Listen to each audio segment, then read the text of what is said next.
Welcome to the deep dive. Today, we're wrestling with a really big challenge in research and IP.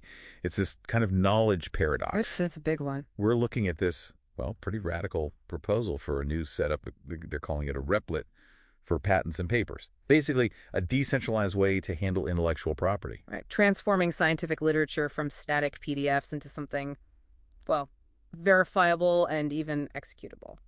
But let's start with the problem. You look at how things work now, and it just hits you, doesn't it? Public money funds so much research, yet the results, the actual verified knowledge, it's often locked up tight behind these crazy expensive paywalls. It's this pay-to-read, pay-to-publish loop we seem stuck in. And the sources we looked at, they really crystallized this into like 4 main system failures. First, obviously, is that access and cost issue you mentioned. Right. Second, there's just no real standardization. Citations are basically just text strings, kind of messy, no clear provenance. Yeah, just hoping the link still works. Exactly. Third, it's super vulnerable to censorship because it's all quite centralized. Mm-hmm. And finally, maybe the biggest thing, the incentives are all wrong. Publishers make bank, while the actual creators, the researchers, they don't see much reward. Fixing all 4 at once. That sounds, well, ambitious. It is. And the proposed solution is kind of surprising. They're borrowing tech from the software world. Yeah. X, Nostr, and Blossom. Why those 3 specifically? Well, because together they seem to directly tackle those 4 failures. If you want integrity and reproducibility, you start with NIX. Okay. NIX is the bedrock here for what they call the verifiable ledger.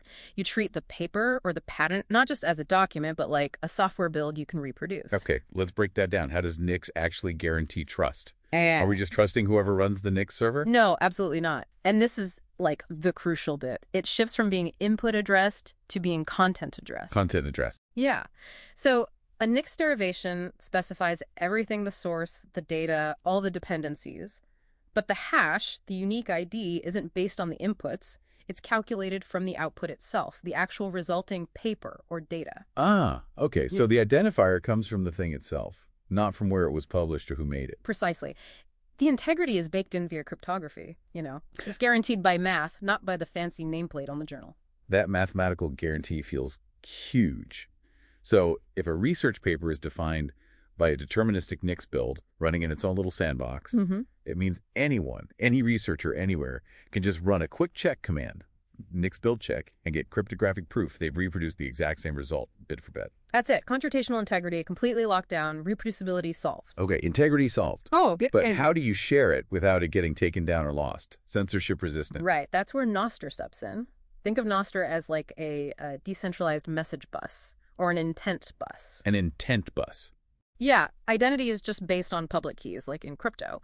And the relays, the servers that pass messages around, they're independent, kind of dumb. They don't store things long-term, usually. So it's really hard for any central point to block the information. Okay, so NIX locks down the content's integrity. Nostr makes sure the communication about it is censorship resistant.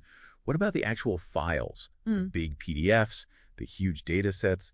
They have to live somewhere. Good point. That's Blossom. Blossom is the storage fabric.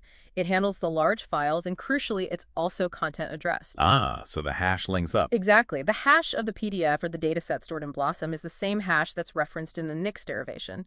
And it has this clever feature called URL healing. URL healing. Yeah. If your client tries to fetch a file from a Blossom server and that server is down, it uses the information shared over Nostr, specifically a kind 663 event, to find other Blossom servers that also hold that exact same content hash. Wow. Okay, so it finds backups automatically using the decentralized network. That ensures permanence? Pretty much. It makes the storage resilient. This whole integration, it feels like a major shift in how we even think about scientific literature. Citations aren't just text anymore. Nope. They become actual verifiable dependencies listed right there in the NIX file. It literally transforms the entire static body of literature into a fully computable knowledge graph. A computable knowledge graph. I like that. And this idea extends right into peer review, too. It gets really interesting there. How so? Reviewers don't just, scribble notes on a PDF. They create what's called a NIX overlay. An overlay? Yeah, it's like a separate layer, a distinct output linked to the original work. It attaches their comments, their analysis, as its own immutable artifact. This gets announced via Nostr 2, a kind 3/041 event. So the review itself becomes part of this permanent, verifiable public record, Ugh. fully auditable. Exactly. A completely transparent and auditable review process, cryptographically secured. So let's step back. What does all this mean for, the everyday researcher or even just someone trying to learn? Well, fundamentally, it shifts trust away from relying on the prestige of an institution or a journal Right. and puts it squarely onto cryptographic proof. Math becomes the arbiter of trust.